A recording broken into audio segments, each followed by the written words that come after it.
Chag Sameach. Now, today is the seventh day of Passover, and on the seventh day, it is customary to read this Torah portion, Beshalach. Now, it covers the story of the children of Israel crossing the Red Sea.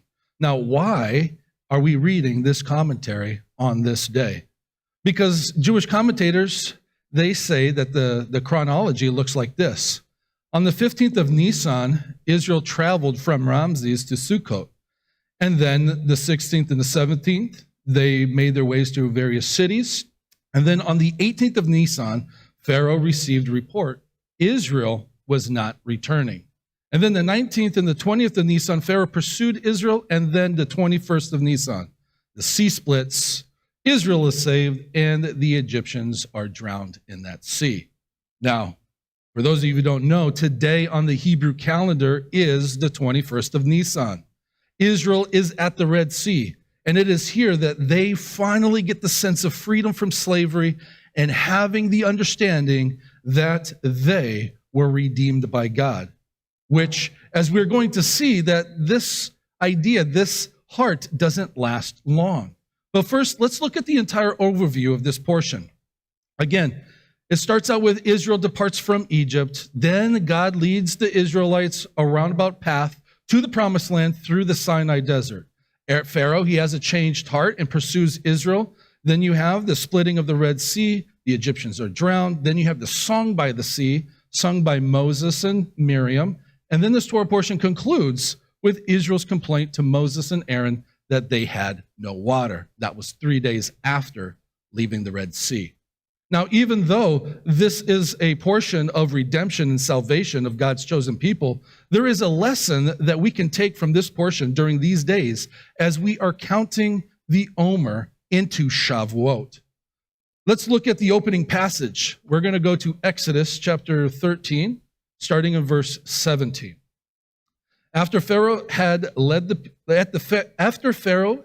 people go, God did not lead them along the road to the land of the Philistines, although that was nearby, for God said the people might change their minds if they see war and return to Egypt. So God led the people around by the way of the wilderness to the Red Sea. The quickest and easiest and most direct route from Egypt to the Promised Land, it is the route that goes through the land of the Philistines. God knew that the people would lose heart and return to Egypt. To avoid this, he led them on a roundabout path through the Sinai desert, going east and then north. For us today, because we have the Bible, which we can read ahead and jump around in the book, and we can start seeing patterns and scriptures that reveals things of the past where they are led, and then even sometimes we have reasons behind certain things of these patterns and their circumstances. For example, here, God didn't want his people to see war and lose heart, and this is why he led them around about way. But we have to ask for the sake of this lesson, did the people know that there was war ahead of them, and that was the reason why for the detour? Did the people know? Same too for us today. When we are following a path that is tangled in this connected mess, as those lines created by the circumstances of life, we don't know if we're heading in the right direction. Sometimes we don't even see the patterns of our environments or behaviors at all. So we can say that the children of Israel surely don't see a thing. They witnessed massive plagues and judgments against the Egyptians with wonders and miracles, and God led them out of their enslavement. And yet we read that the very beginning, God doesn't lead the children of Israel on a straight journey, on a straight path. So we should ask ourselves, how do we know we are heading in the right direction?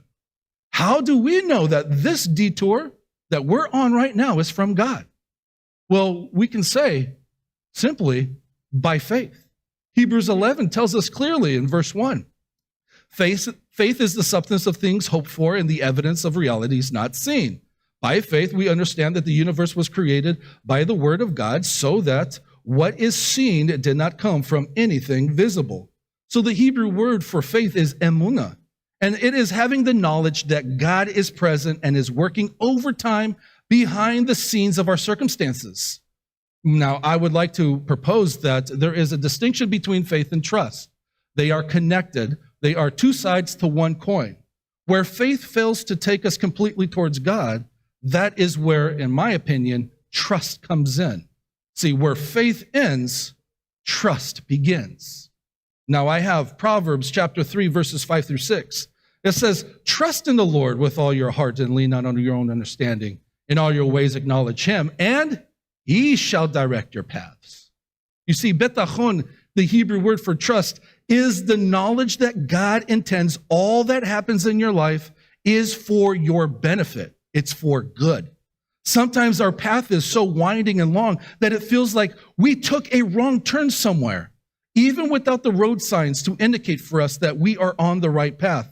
But we find out later, which goes to show that up until that moment, when we see the sign that we were looking for, we realize we were headed in the right direction all along. The children of Israel, they are trusting in Moses right now, and they're placing their faith on God right now through the roundabout path to the Red Sea. Exodus 14, verses 29 through 31. It says that the children of Israel, they walked on dry land in the midst of the sea, and the waters were like walls to them on their right hand and on their left hand. So Adonai saved Israel that day out of the hand of the Egyptians, and Israel saw the Egyptians dead on the seashore. And then look what it says. When Israel saw the great work that Adonai did over the Egyptians, the people feared Adonai, and they believed not only in Adonai, but his servant Moses. You see, the children of Israel experienced the walls of water, an extraordinary miracle as a sign that so far, everything had gone well. Everything is going according to plan, and they are on the right path. Everything is taken care of. But after that, then what? After the experience of the miracles and the signs and the wonders, the question is, how can we know in which direction to turn? Egypt and the sea are behind us, but where do we go from here? How do we know, and how do we continue on the right path? This is where bitachon, trust, comes in. We're going to look at a Jewish commentator, a Jewish book called Duties of the Heart. Now, it says something specific. It says the benefits of those who trust in God for worldly matters. You get three things. These individuals who trust God, you get a peace of mind from the worries of this world, peace from the frenzy and drive to pursue the lusts of this world, and you get a feeling of calm, secure, at peace in this world. As it is written, blessed be the man who trusts in God, and God shall be his refuge. The quote here is Jeremiah 17:7. You see, I like to propose the difference between trust and faith is that faith is believing that a chair exists. Trust is the actual sitting in that chair. You see, trust means that we are believing that somehow the path we are on right now in this moment is meant for us, which means we shouldn't get anxious or worried about our circumstances. What we should be doing is giving thanks to God, to the Creator. As Philippians 4 tells us in verse 6, do not be anxious about anything, but in everything, by prayer and petition, with thanksgiving, let your requests be made known to God. And the shalom, this whole peace of God, which surpasses all understanding, will guard your hearts and your minds in Messiah Yeshua. You see, living with trust is living with a deep sense of assurance that the things happening in the world are both God's will and for the benefit of our character development, which means that it has to happen. It needs to happen.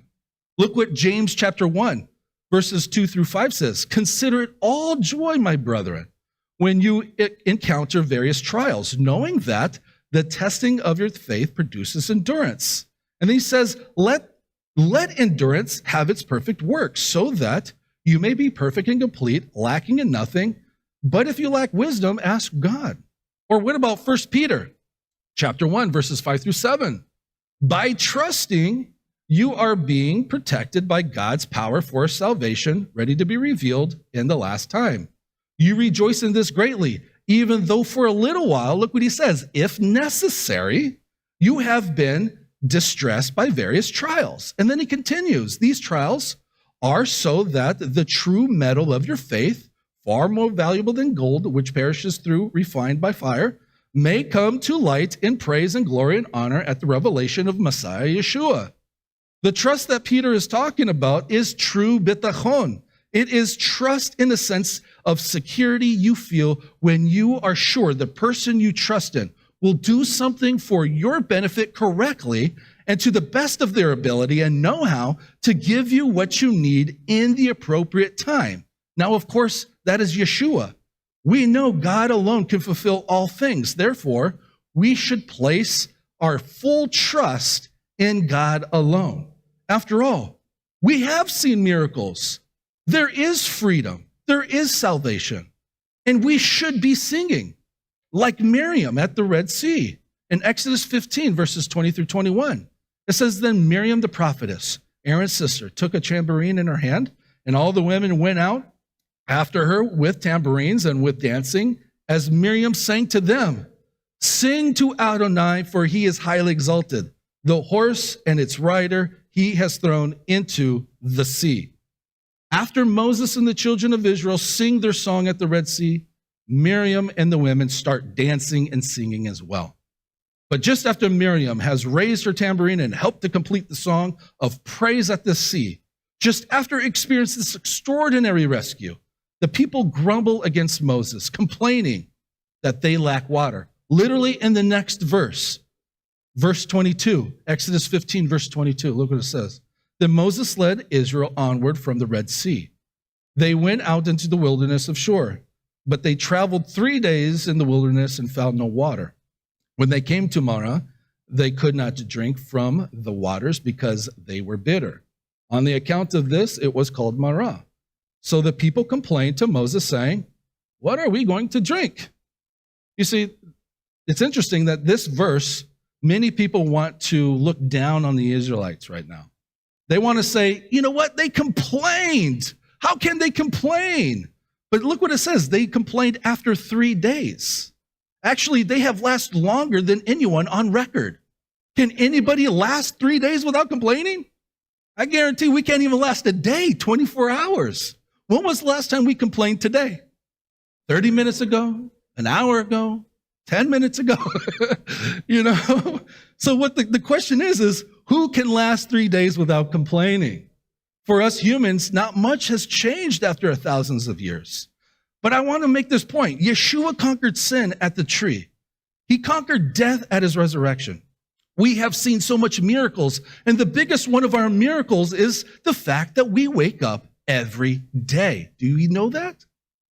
Yeshua has healed us from diseases, sicknesses. He has set us free from slavery to sin.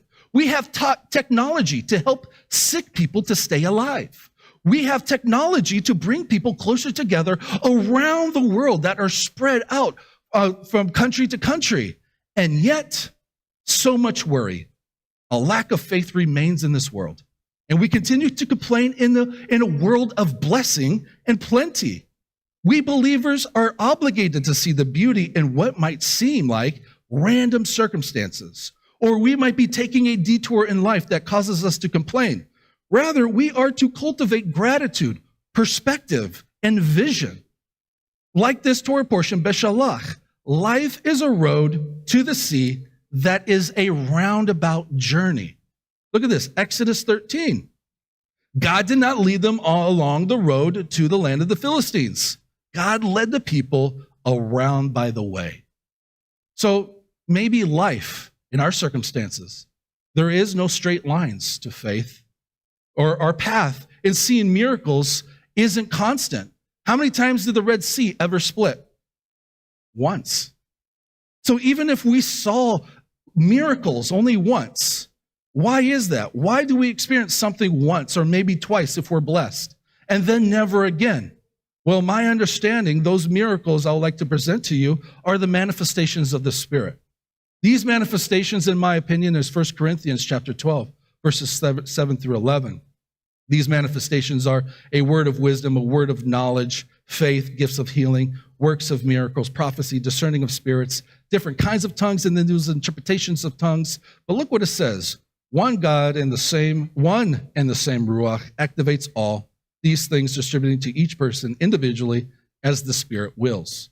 You see, the manifestations aren't something we can predict, but the Spirit is the one who activates them, and it is the Spirit who distributes as He wills. Therefore, the manifestations or these miracles are not a straight line, because they can happen at any time in our lives, at any given moment, as the Spirit wills. More importantly, life shouldn't be entirely about these things. They were designed to help people in ministry and to progress the kingdom of heaven. Our focus in life and what we need to do first is cultivate the trust of believing that we are in fact on the right path and God will help us through the Spirit. But we would be mistaken to think of this kind of trust that I've been talking about is giving everything over to God. And I hope you do, and we should. But we have to understand that God does not control one thing. Now I'm going to list 3 scriptures, and you tell me if you can pick it out. Proverbs chapter 1, verses 28 through 30. Then they will cry out to me, but I will not answer. They will earnestly seek me, but will not find me, because they hated knowledge. They did not choose the fear of Adonai. They would not accept my counsel. They rejected all my reproof. Second one, Joshua 24:15. If it seems bad to you to worship Adonai, then choose for yourself today whom you will serve. The third one, Hebrews chapter 3, verses 14 through 16. For we have become partners of Messiah. We are partners of Messiah if we hold our original conviction firm until the end, as it says, today, if you hear his voice, do not harden your hearts as in the rebellion. Now, which ones heard and rebelled? Indeed, was it not all who came out of Egypt with Moses? So did you catch what God does not control? There's one thing in our life that God does not control. God does not control our free will. He does not control our ability to choose life or death. He doesn't control if we choose love or hate, blessing or cursing. That's up to you. This kind of trust has never been easy to cultivate, even for those who saw with their own eyes the miracles of God and witnessed the parting of the Red Sea. It would seem logical to think that they, of all people, would always trust in God. And yet, the very thing they do, just after experiencing for themselves the most awesome and wondrous miracle in the history of the world, they hardened their hearts and complained. They complain the same way we do today. They complain out of anxiety, anger, hurt, lack goals, confusion, and fear. Life without trust in God may seem more rational if it would be that true bitachon meant that everything that we have control over is in God's hands. And it is. But it requires our free will. Look what Psalm 25:12 says. Who is the man who fears in Adonai? He will instruct him in the way that he should choose. So, if we want God to instruct us for finding the right path, then we need to choose to fear Adonai and trust him with all towards him and what he has for us. Look, going back to duties of the heart, it says this, among them, peace of mind. This is the individual who trusts. Among them, peace of mind and trusting in God as a servant must trust in his master. Because if one does not place his trust in God, he will place his trust in something else. And whoever trusts in something other than God, the Almighty will remove his providence from such a person and leave him in the hands of the one he trusted. We know that we have the power of free will, and we use it to make choices. And yes, those choices have consequences for life or death, for blessing or cursing. Each of us must decide either to serve Adonai or transgress and serve something else. As Joshua says, choose this day whom you will serve, but just make sure you do it with all your heart. Look what Bachya ibn Bakuda says. The actions that are fully within your control and subject to your own choices, for the Creator left serving or rebelling against God up to you. And then he encourages us, choose life. It is our choice to follow the commandments as we understand them today or not. If then we do, then we can trust that we have done all that we can, and that is when trust comes in for God to do the rest. Look what 1 Corinthians chapter 10, verse 13 says.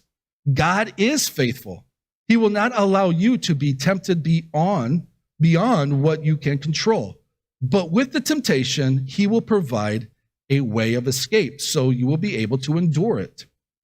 As a result, our desire is to honor God, and that desire for us does not automatically provide an escape from trials. Our desire and trust does not automatically provide an escape for temptation. And honestly, it does not come with an activated trust mechanism in our heart. We are placed in a world in which we never know whether we are facing a situation in which we should simply need to just let go and trust in Adonai, or are we in a situation which we need to actively resist that direction and which path we are going because it is full of Philistines and war. Sometimes we don't know which path we are on, but our choices determine how we experience our lives, with blessing and miracles or not, because the power of free will is in our hands. And how we use this free will, that is the test. Look, Exodus chapter 15, verses 25 through 26. So he cried out to Adonai, and Adonai showed him, this is Moses, a tree. And when he threw it into the waters, they were made sweet. There he made a statute and an ordinance for them, and there he tested them. Adonai says, if you diligently listen to the voice of Adonai your God, do what is right in his eyes, pay attention to all of his commandments and keep all of his decrees. And then Adonai says, then I will put none of the diseases on you, which I have put on the Egyptians, for I am Adonai who heals you. So did you hear the test from God? Did you hear its test? It's the test of choice. If you statement is up to us. Once we do all that we can, then God will, and that is the trust challenge. It is knowing if I do my part, God will do his part. Because we are partners, like Hebrews 3:14 says. We are partners with Adonai only if we hold to our original conviction firm. You see, the children of Israel could not master betachon, this trust, which would have determined the way they experienced the desert in a different way. But instead, the desert that they experienced was full of pain, anxiety, fear. Despite all that they have witnessed and seen, constant miracles after miracles.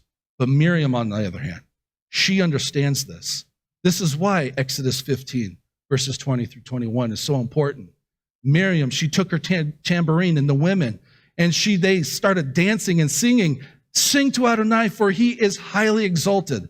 The horse and its rider he has thrown into the sea. You see, in her own way, she cultivates and holds on to this trust that she knows that we all need. Miriam takes to singing and dancing.